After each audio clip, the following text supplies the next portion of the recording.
Welcome to Germany, this great country in Central Europe. Today, I will tell you something about if you are going to move inside the Germany or to the Germany.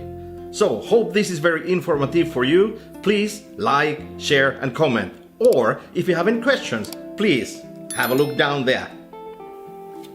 First, long notice periods. Normally, notice period is 3 months if you are moving internally here. So, it means if you give a notice on the beginning of the December, you still have to pay your rental until January, February, March, if you cannot find someone to move in earlier.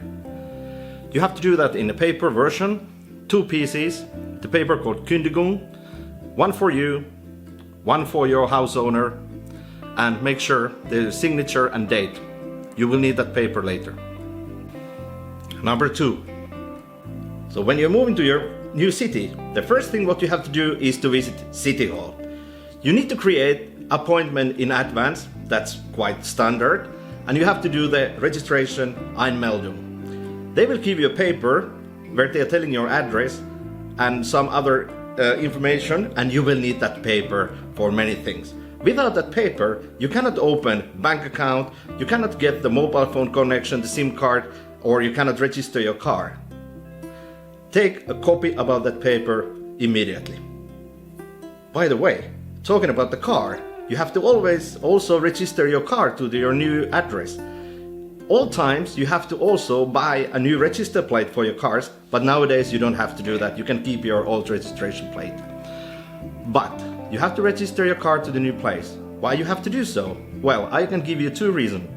First of all, if you're getting speed ticket, they are sending letter for you, so the letter knows where to go. Second thing is taxation.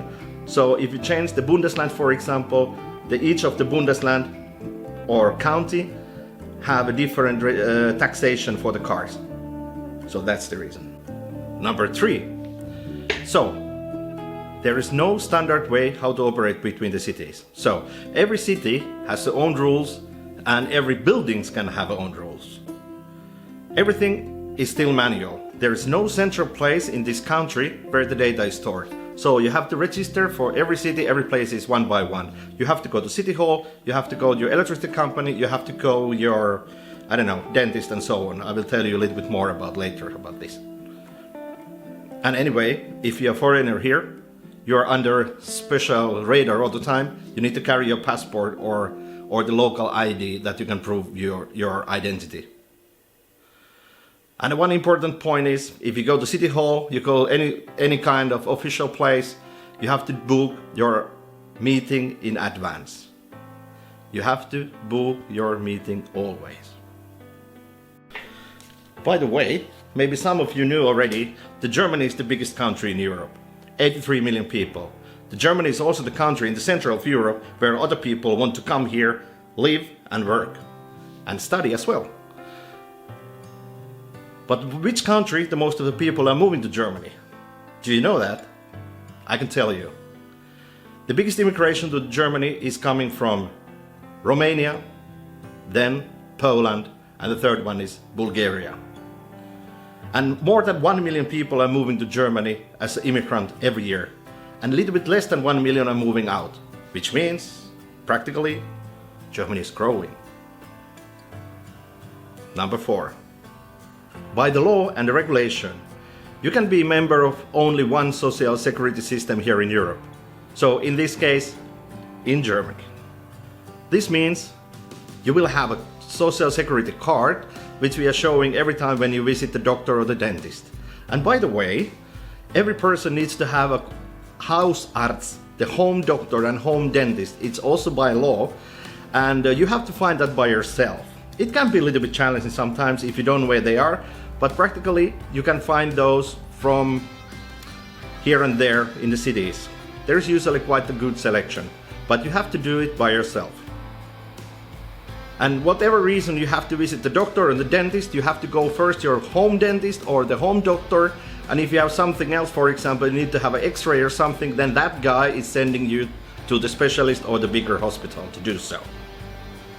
And by the way, most of those doctors and dentists, you have to speak German, at least a little bit. it helps.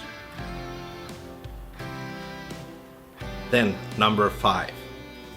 Let's go back to the houses and flats itself. The very special thing here in Germany is a kitchen. When you're moving out, you have to take care about the kitchen. Which means also, when you're looking for a new flat, you're looking for the internet pages and the available flats. Many times there is no kitchen. There is only plain wall, where is the water tubes and electric sockets. And you have to build your kitchen by yourself. Which means, of course, also when you're moving out, you have to dismantle your kitchen together with you. And it's have a certain size and design. The question is, does it fit to the new house? No, it does not. Does it make sense? No. But that's the way how it is. Because the house owner is not responsible by law about the kitchen. So if you're moving in your contract there is a separate chapter where you take care about the kitchen if it's already installed in, like we have now in this house. I built once my kitchen also. The cost was about 4,000 euro. But what I have to do when I move out, I have to take it with me or I have to sell that for the next person. And the price is usually very cheap. Other thing is the painting. Some years ago was still a must to paint the entire house purely white when you're moving out. Nowadays it's not a must any longer by law, but it's good habit to do so. When you're moving out here, make sure the house is clean, polished, and all the small holes are filled and it looks perfectly fine to avoid the future problems. The house must be empty. All the lamps must be out, everything must be clean. From the toilet, for example, you have to dismantle all the cabinets and everything if you have installed by yourself those. So the toilet is very plain also. I have heard about cases also when the people don't have a floor when they move in, or in some cases also the toilet bowl is taken by the previous tenant. Think about that. Number 6. Then few words about internet connection and the contract itself. The internet connection here is, to be direct, there is a monopoly still. So the one house can have actually only one provider. It means if you have a contract in the previous house, let's say for example Vodafone or Deutsche Telekom, you need to bring that contract and the connection to your new house if that new house is supporting that same provider. If not, like in my case, you have a right to stop the old contract and take the new contract from the new provider. But it's not very easy.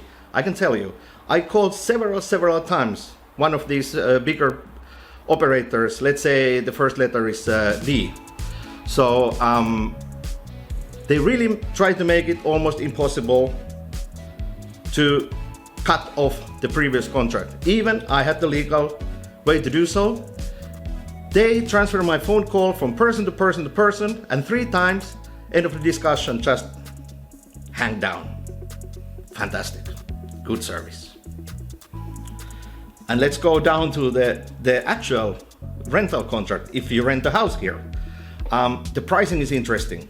There is a kind of standard format of the rental contracts, but if you're looking for the houses here or the flats, there is 2 kind of pricing here. There is cold pricing and warm pricing. Kaltmiete and Warmmiete.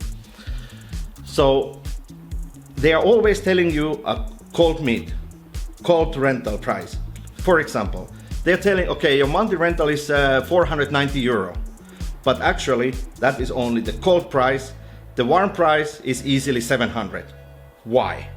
Because on the top of this Kaltmiete, they are still adding a lot of costs. And it's not the standard what they're adding. In some houses, even the heating is coming top of your contract. Sometimes it's including to your contract. Or the water is sometimes in, sometimes not.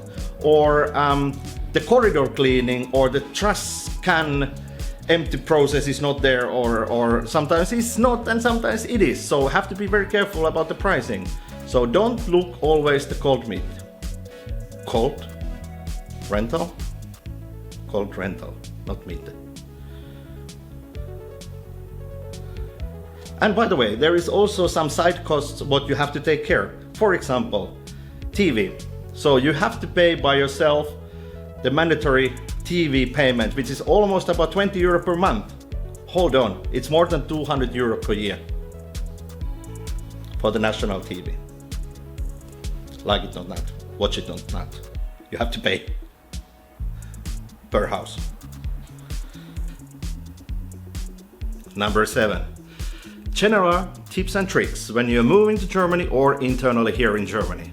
First of all, wherever you visit, is it the city hall or some government office, or even change tires for your car, you have to do the booking. You have to book the time, so it's not a part of the culture that you're just jumping in the offices and want to meet someone. No go, do the meeting, and that is termin. Also, the email is not the right way to communicate here. You can send hundreds of emails and ask questions, and most probably no one will take care of that. No one will answer for you. Still, the best way to communicate here is a phone. And in some cases, believe or not, still old school fax is still reliable tool here. If someone has a fax machine nowadays, I don't have any idea. But termin, call. And if you need help, the big problem or something else, please ask help from the local people. And generally, if you're coming outside of Germany here, to rent a flat is not the easy process here, and it can take a time. Sometimes it can be very fast. If you have a very good job and you have a lot of money, pay yourself in. But if you're coming here to find a job or something, it can be painful, because you need to have a job before you rent a flat here, practically. So, chicken egg. Summa summarum, the language is the key here. So please take care that you speak a little bit German when you are moving here. Don't expect that the locals are speaking English or some other European languages.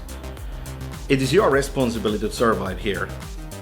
It's not easy, and it's sometimes very painful, but you just have to accept that. Study a little bit the language. Even if you are quite good in German, you still have a problem if you're a foreigner here. I bet that for you. Anyway, this is a great country to be. And by the way, I've been here by myself more than 10 years and stayed in several places and several locations. I like this country. And if I can help you somehow, please ask questions. Welcome.